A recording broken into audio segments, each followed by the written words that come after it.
ગુજરાત પર દુષ્કાળનું ગ્રહણ દેખાઈ રહ્યું છે કે છેલ્લા 100 વર્ષનો સૌથી ભયાનક અલનીનો સાબિત થવાનો છે।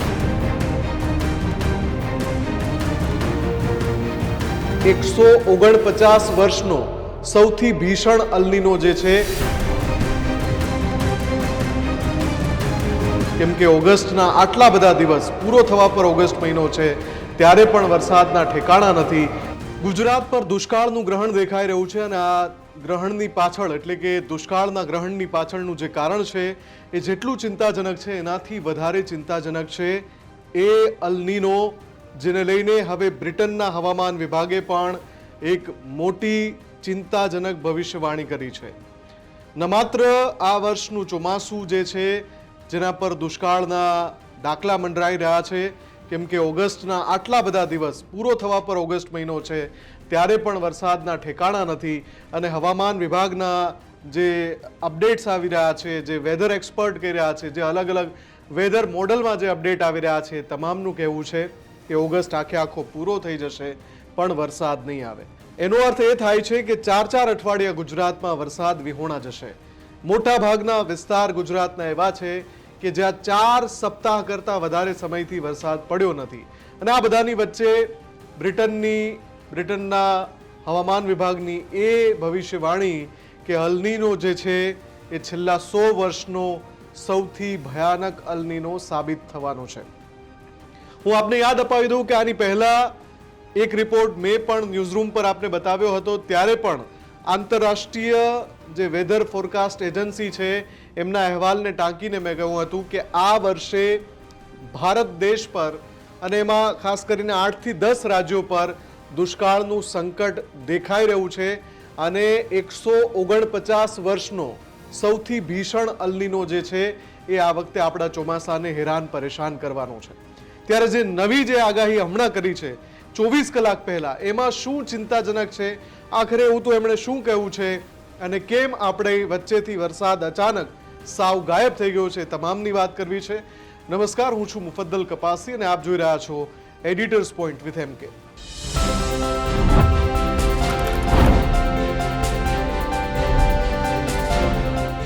એ સમય હતો 2026ની શરૂઆતનો। જાન્યુઆરી મહિનામાં અને ફેબ્રુઆરી મહિનામાં કેટલાક રિપોર્ટ્સ સામે આવ્યા। આ રિપોર્ટ્સ હતા અલનીનોને લઈને। આમ તો પેસિફિક મહાસાગરમાં અલનીનો નામની બલા, એક પ્રાકૃતિક સંરચના દર 3 થી 5 વર્ષે પેદા થાય જ છે અને દર 3 થી 5 વર્ષે એ આપણા ચોમાસાને વધતા ઓછા અંશે અસર કરે છે। પણ આ વખતે જાન્યુઆરી ફેબ્રુઆરીમાં જે અહેવાલો આવ્યા હતા એ અહેવાલ હતા કે ભાઈ પાછળના ઘણા બધા વર્ષો કરતાં આ અલનીનો થોડો ભયાવહ છે, એનાથી ડરવા જેવું છે, એની ચિંતા કરવા જેવું છે। માર્ચમાં આ રિપોર્ટ્સ વધારે આવવા લાગ્યા, જ્યારે અલગ અલગ વેધર મોડેલે, અલગ અલગ વેધર એજન્સીએ પણ કહ્યું કે હા, પેસિફિક મહાસાગરમાં જે પણ થઈ રહ્યું છે એનાથી ગુજરાત સહિત દેશના 8 થી 10 રાજ્યોએ ચિંતા કરવા જેવું છે। એપ્રિલમાં કેન્દ્રીય કૃષિ મંત્રાલયે પણ સ્વીકાર્યું, કેન્દ્રીય કૃષિ મંત્રીએ પણ ત્યારે કહ્યું, શિવરાજસિંહ ચૌહાણે, કે અમને પણ એ માહિતી મળી છે કે અલનીનો છે એની ચિંતા આ વર્ષે વધારે રહેવાની છે અને અસરો વધારે રહેવાની છે અને ખરાબ અસરો વધારે રહેવાની છે। કૃષિ મંત્રીએ સાથે એમ પણ ઉમેર્યું કે અમને આશા છે કે અલનીનોની આગાહી તો ખૂબ થઈ રહી છે, પણ બને તો કદાચ એવું પણ બને કે અલનીનોની અસર ઓછી થાય અને કેટલીક એવી સિસ્ટમ સર્જાય જે આપણા ચોમાસાને જાળવી રાખે। એ વખતે મેં જે રિપોર્ટ બતાવ્યો હતો મે મહિનામાં, ત્યારે મેં કહ્યું હતું કે અલનીનો છે એનો પ્રભાવ આપણા ચોમાસા પર એવો પડશે કે આપણે કલ્પના નહીં કરી હોય એ રીતે ચોમાસાને વેરવિખેર કરી નાખશે।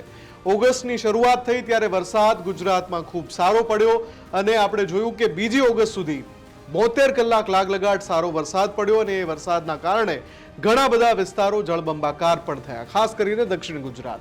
એ પછી મધ્ય ગુજરાત, ઉત્તર ગુજરાત, સૌરાષ્ટ્રના કેટલાક જિલ્લામાં વરસાદ પડ્યો, પણ જેવી 3 ઓગસ્ટ આવી એટલે કે જાણે કે આખા ગુજરાતમાં ઉઘાડ નીકળ્યો હોય, વરાપ નીકળ્યો હોય એ રીતે વરસાદ ખોવાઈ ગયો। એ પછી આગાહી થઈ કે ઓગસ્ટના મધ્ય ભાગમાં એટલે કે 13મી ઓગસ્ટથી 19મી ઓગસ્ટ આસપાસ કદાચ વરસાદનો એક સારો રાઉન્ડ આવી શકે છે, કેટલાક વેધર મોડલે પણ કહ્યું, કેટલાક વેધર એક્સપર્ટે પણ કહ્યું કે અનુમાન એવું છે કે આ સમયગાળામાં એટલે કે ઓગસ્ટના મધ્યમાં ગુજરાતમાં વરસાદનો એક સારો કહી શકાય એવો રાઉન્ડ આવશે. કમનસીબે અલ્નીનોની અસરો એવી રહી કે મધ્ય ઓગસ્ટમાં વરસાદ પડ્યો જ નહીં. 3જી ઓગસ્ટે ગાયબ થયેલો વરસાદ 24મી ઓગસ્ટ થઈ ગઈ છતાં પણ ન આવ્યો તો ન જ આવ્યો. 22 દિવસ વીતી ગયા. 23મો દિવસ હતો ત્યારે હવામાન વિભાગે નવું લેટેસ્ટ અપડેટ આપ્યું. એ અપડેટ એવું હતું કે ઓગસ્ટ પૂરો થાય ત્યાં સુધી સામાન્ય કે હળવો વરસાદ તો પડે પણ સારો રાઉન્ડ એવી કોઈ શક્યતા દેખાતી નથી. વરસાદી સિસ્ટમ ગુજરાત ઉપર સક્રિય નથી. સિસ્ટમ જે છે એ ભેજ વિહોણી છે એટલે ગુજરાતમાં વરસાદ વરસતો નથી. સૌથી કફોડી સ્થિતિ એ લોકોની થઈ કે જ્યાં જુલાઈમાં વરસાદ આવ્યો હતો એ વિસ્તારોમાં તો ઠીક છે, પણ જ્યાં જુલાઈમાં વરસાદ નહોતો આવ્યો ત્યાં પણ ઓગસ્ટમાં વરસાદ ન આવ્યો. 4, 5, 6 સપ્તાહ અમુક વિસ્તારોમાં વીતી ગયા કે જે વરસાદ વિહોણા છે.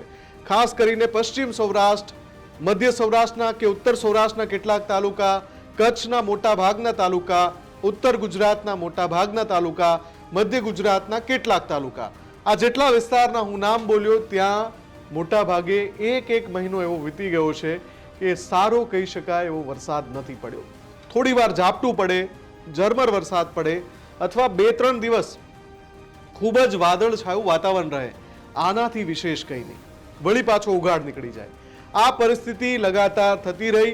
જેમણે વાવણી કરી હતી, જેમની પાસે સિંચાઈની સગવડ હતી એમણે પિયત આપી દીધું, પણ જેમની પાસે સિંચાઈની સગવડ નહોતી એમના માટે પરિસ્થિતિ ખરાબ થવા લાગી અને એ ઉત્તરોત્તર વધારે ખરાબ થઈ રહી છે. જ્યારે હજુ પણ આગામી 7 દિવસ સુધી વરસાદના અથવા તો સારો કહી શકાય એવા વરસાદના એંધાણ નથી.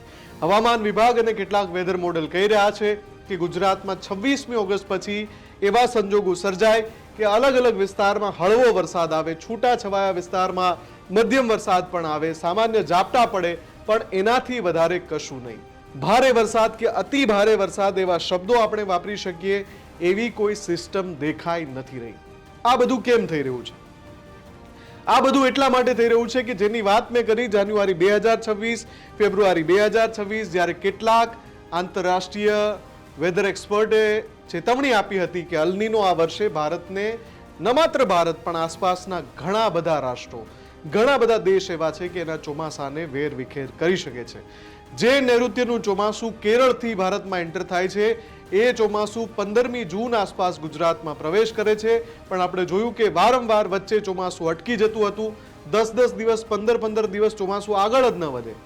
છેવટે થયું એવું કે જૂન પૂરો થયો ત્યારે પહેલી દસ્તક ચોમાસાએ ગુજરાતમાં આપી, પણ એ પછી અત્યાર સુધી જોઈએ તો જુલાઈમાં વરસાદ સારો થયો, પણ ઓગસ્ટમાં વરસાદ જ નથી. હજુ પણ વરસાદના સંકેતો નથી. આ બધાની વચ્ચે 24 કલાક પહેલા બ્રિટનની જે હવામાન એજન્સી છે એમણે કહ્યું કે અલ્નીનો છે એના સૌથી વિકરાળ સ્વરૂપ પર પહોંચી રહ્યો છે. આ જે વિકરાળ સ્વરૂપ છે એને સુપર અલ્નીનો પણ કહે છે. કેટલાક વેધર એક્સપર્ટ એને ગોડઝિલા અલ્નીનો પણ કહે છે.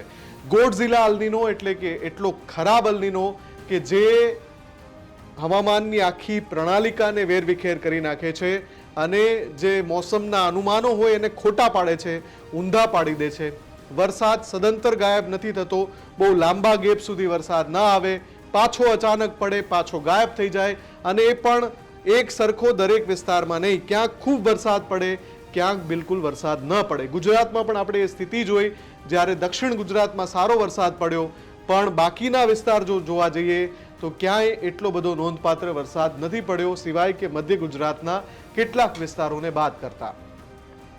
હવે જે વાત આવે છે એ બ્રિટનની હવામાન એજન્સીની વાત કરું કે જેમણે કહ્યું કે આ જે અલ્નીનો છે વર્તમાન, એ સુપર અલ્નીનો કે ગોડઝિલા અલ્નીનોમાં તો પરિવર્તિત થઈ રહ્યો છે. પેસિફિક મહાસાગરનું તાપમાન 3 ડિગ્રી સરેરાશથી વધારે થવા જઈ રહ્યું છે અને એના કારણે આખી જે મોસમ પ્રણાલિકા છે એના ઉપર ગંભીર ખતરો તોળાઈ રહ્યો છે.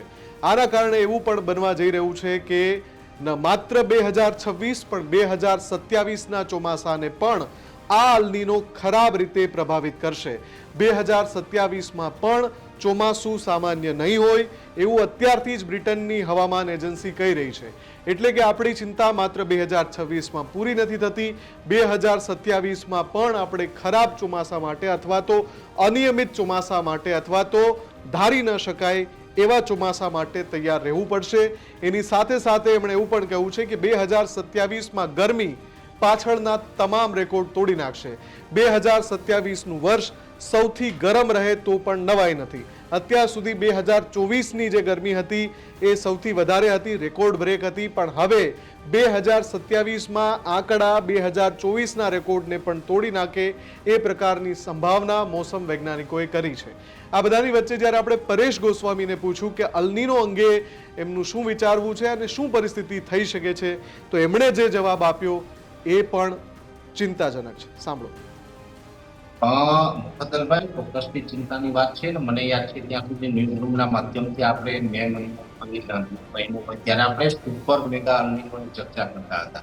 હવે જુલાઈની અંદર અલ્નીનો સક્રિય થયો, ત્યાર પછી જુલાઈના એન્ડમાં ખૂબ સ્ટ્રોંગ થયો, ઓગસ્ટમાં વધુ સ્ટ્રોંગ થયો અને હવે એ સુપર અને સુપર મેગા અલ્નીનો તરફ જવાનું છે.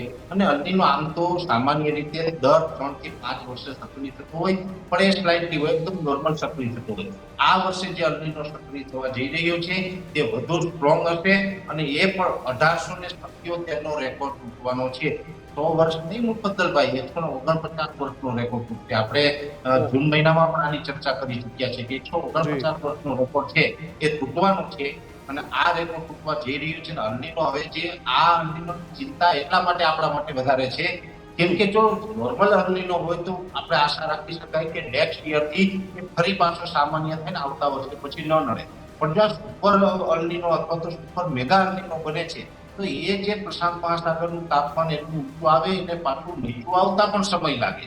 તો બની શકે કે આ 2026 નહીં 27ના વર્ષમાં પણ લડે અને જો વધારે પછી લાંબો સમય આ ટકી રહે તો એ 28ના ચોમાસામાં પણ અસર કરે. એટલે આ અલ્નીનો છે એ આપણે ખૂબ લાંબા સમય સુધી અસર કરશે અને જેની અસર છે અત્યારે આપણે ભલે ચોમાસા ઉપર તો જોવા મળી રહી છે, હવે આવનારા શિયાળા ઉપર પણ અસર જોવા મળશે, ઉનાળામાં પણ અસર જોવા મળશે.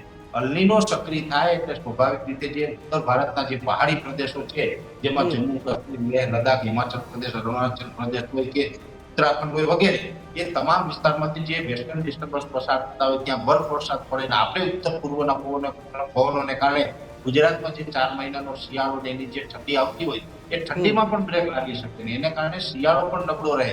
શિયાળા દરમિયાન પણ તાપમાન છે ઊંચું રહે, ગરમીનો માહોલ રહે અને ઉનાળા દરમિયાન તો હીટ વેવ અને જે કહી શકાય કે ભીષણ ગરમી, ઊંચું તાપમાન એ નવા રેકોર્ડ સ્થાપે એવી સ્થિતિ પણ જોવા મળશે. એટલે આવનારું ચોમાસું આવે એ પહેલા તો ઘણી બધી મુસીબતો આપણે શિયાળા દરમિયાન અને ઉનાળા દરમિયાન પણ સહન કરવું પડશે ને આમાં તો અલ્નીનોમાં ઘણી વખત મુફદ્દલભાઈ એવું પણ બનતું હોય કે વધારે અલ્નીનો હોય ને જેને કારણે જો આપણું વાતાવરણ બહુ ઠંડુ ન બને તો અત્યારે તો એક અલ્નીનોની ઇફેક્ટને કારણે ચોમાસા દરમિયાન વરસાદ ન પડ્યો હોય અને શિયાળામાં પછી ઊંચા તાપમાનને કારણે માવઠાઓ પડે એટલે વધારે પડતા નુકસાન આપણે ત્યારે પણ થાય. કેમ કે વરસાદથી સમય આવે તો ખેડૂત માટે ફાયદાનું હોય, સમય વીતી ગયા પછી આવે તો નુકસાનકારક હોય. અત્યારે વરસાદની જરૂર છે ત્યારે આપણે હવામાનની આ વિપરીત પરિસ્થિતિને કારણે વરસાદ નથી આવતો અને પછી જો માવઠાના રૂપમાં શિયાળા દરમિયાન વરસાદ આવશે તો ઓર નુકસાન થાય તેવી શક્યતાઓ છે. એટલે ગુજરાતના ખેડૂત માટે કે ભારતના ખેડૂત માટે આ ચિંતાનો વિષય ચોક્કસથી છે અને માત્ર ગુજરાત કે ભારત નહીં, દક્ષિણ એશિયા દેશો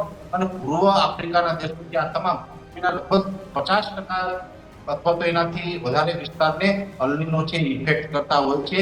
જેમ કે આફ્રિકાના કેન્યા, સોમાલિયાથી લઈને જે પણ પૂર્વના ભાગો છે તાંજાનિયા સહિતના એમને પણ અસર કરશે.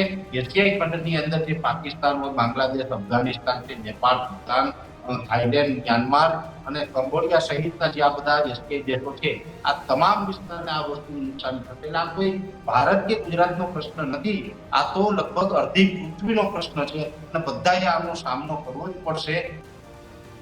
જ્યારે આપણે અલ્નીનોની વાત કરીએ છીએ ત્યારે આપણે સાથે સાથે બે એવી સિસ્ટમની વાત કરીએ છીએ. એક તો ઇન્ડિયન ઓશન ડાયપોલ પોઝિટિવ અને બીજું છે મેડન જુલિયન ઓસિલેશન. આ બંને જે બાબતો છે એ ભારતના ચોમાસાને મદદરૂપ બને એવી છે, પણ આ વખતે અલ્નીનો સામે એ પણ કમજોર સાબિત થઈ રહી છે.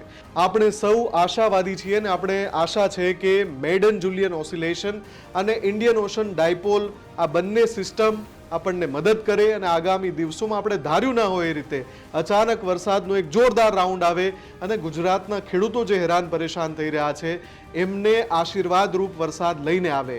આપણે આશા રાખીએ કે ખેડૂતોએ એટલું બધું હેરાન ન થવું પડે. લગાતાર 2025માં માવઠાનો માર હોય કે 2026માં અનિયમિત ચોમાસું હોય, આપણા ધરતીપુત્રો, આપણા અન્નદાતા લગાતાર ભોગવી રહ્યા છે. એમના માટે આપણે સૌ મળીને પ્રાર્થના કરીએ કે જે આ કુદરતી પ્રાકૃતિક જે સંરચના છે સુપર અલ્નીનો, એની સામે કુદરતી જે બે બીજી રચનાઓ છે મેડન જુલિયન ઓસિલેશન અને ઇન્ડિયન ઓશન ડાયપોલ પોઝિટિવ, એ બે સામનો કરે અને સારો વરસાદ આવે. આપ સૌ આ અંગે શું વિચારો છો કમેન્ટ કરીને ચોક્કસથી જણાવજો. આપના વિસ્તારમાં શું સ્થિતિ છે એ પણ કમેન્ટ કરીને ચોક્કસથી જણાવજો. અને આવી જ માહિતી માટે જોતા રહેજો ન્યૂઝરૂમ ગુજરાત. નમસ્કાર.